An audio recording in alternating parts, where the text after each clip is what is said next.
नमस्कार मित्रांनो.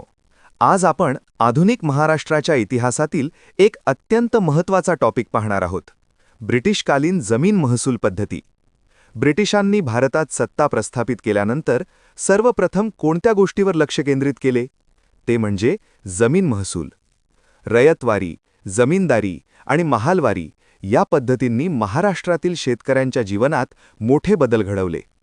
या पद्धती नेमक्या काय होत्या?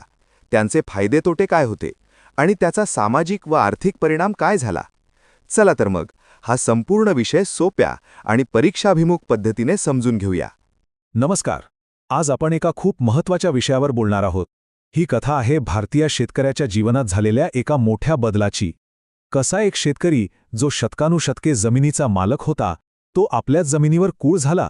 ब्रिटिश धोरणांमुळे हे नेमकं कसं घडलं? चला तर मग हा संपूर्ण प्रवास समजून घेऊया. हाच तर तो मूळ प्रश्न आहे, नाही का? मालकाचा कूळ हा प्रवास नेमका कसा घडला? या प्रश्नाचं उत्तर शोधण्यासाठी आपल्याला इतिहासात थोडं मागे जावं लागेल, थेट ब्रिटिश येण्यापूर्वीच्या काळात. चला तर मग सुरुवात करूया ब्रिटिशपूर्व काळापासून. पाहूया की तेव्हा शेतकरी आणि जमीन यांचं नातं नेमकं कसं होतं. तर बघा, प्राचीन भारतात म्हणजे अगदी मनुस्मृतीनुसार जमीन ही राजाची मानली जायची आणि शेतकरी आपल्या उत्पन्नाचा साधारणपणे 6वा हिस्सा महसूल म्हणून द्यायचा. पण मग पुढे मध्ययुगीन काळात एक मोठा बदल झाला आणि जमिनीचे मालकी हक्क थेट शेतकऱ्याकडे आले. अगदी मराठा काळातही पाटील आणि मामलेदार यांच्यामार्फत गाव पातळीवरची महसूल व्यवस्था चांगली चालत होती. पण दुसऱ्या बाजीरावाच्या काळात ही सगळी घडी विस्कटली. या सगळ्यावरून एक गोष्ट तर स्पष्ट होते की जरी व्यवस्था बदलत गेल्या तरी शेतकऱ्याचं जमिनीशी असलेलं नातं शेकडो वर्ष टिकून होतं. आणि हा मुद्दा खरंच खूप महत्त्वाचा आहे. जमीन म्हणजे फक्त कमाईचं साधन नव्हतं, तर ती होती पिढ्यानपिढ्यांची ओळख, समाजातली प्रतिष्ठा, एक भावनिक नातं होतं. आणि ह्याच नात्यावर ब्रिटिश धोरणांनी कसा घाला घातला हेच आपल्याला पुढे बघायचंय.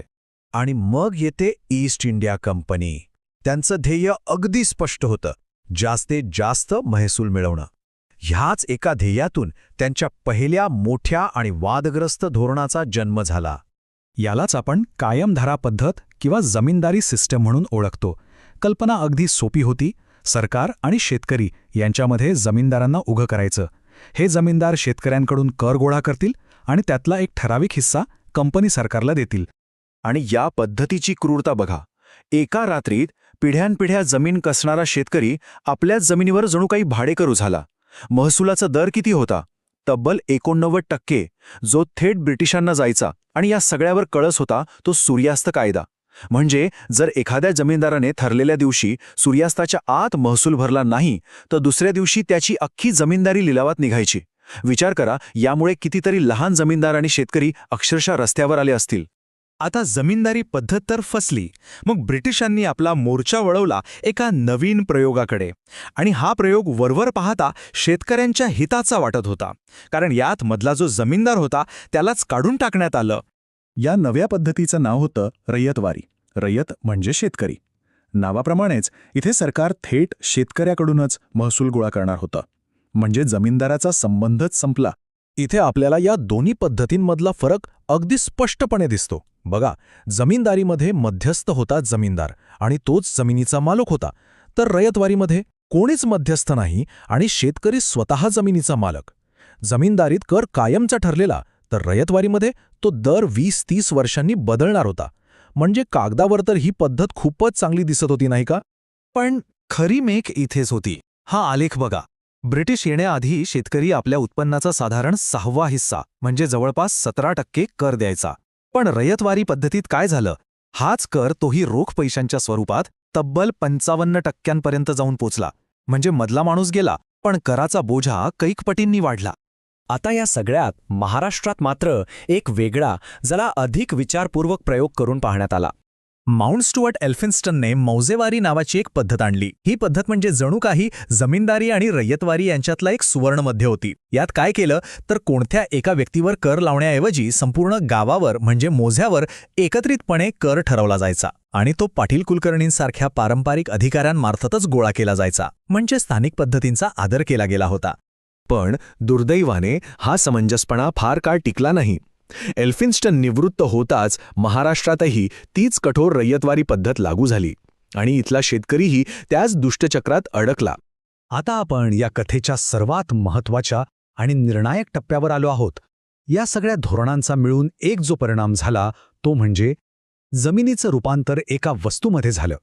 हा आकडा बघा, फक्त एक अंदाज आहे पण तो खूप काही सांगून जातो. जमीनदारी पद्धतीमुळे जवळपास 50% जमिनींची मालकी बदलली, त्या विकल्या गेल्या. यावरून या धोरणांनी किती मोठी उलथापालथ घडवली असेल याची कल्पना येते. आणि याच बदलातून जन्माला आलं कर्जाचं एक भयानक दुष्टचक्र. कसं ते समजून घेऊया. पहिलं, सरकारला कर हवा होता रोख पैशात. मग शेतकरी पैसे आणणार कुठून? तो जायचा गावातल्या सावकाराकडे. आता समजा कधी दुष्काळ पडला किंवा पिकाला भावच मिळाला नाही, तर तो कर्ज फेडू शकायचा नाही. आणि मग काय, सावकार कर्जाच्या बदल्यात त्याची जमीनच हडप करायचा. हा एक असा सापळा होता की ज्यातून बाहेर पडणं जवळजवळ अशक्यच होतं. याचे परिणाम खूप दूरगामी झाले. जी जमीन कधीकाळी विकायची कल्पनाही कोणी करत नव्हतं, ती आता बाजारात विकली जाणारी एक वस्तू बनली. गावात सावकार हा सर्वात ताकदवान माणूस झाला. शेतकऱ्याला पोटापाण्याची चिंता सोडून कापूस, नीळ यांसारखी नगदी पिकं घ्यावी लागली, कारण त्याला रोख पैसे हवे होते. आणि या सगळ्याचा शेवट काय झाला? तर भारताच्या स्वयंपूर्ण ग्रामीण अर्थव्यवस्थेचा कणाच मोडला गेला.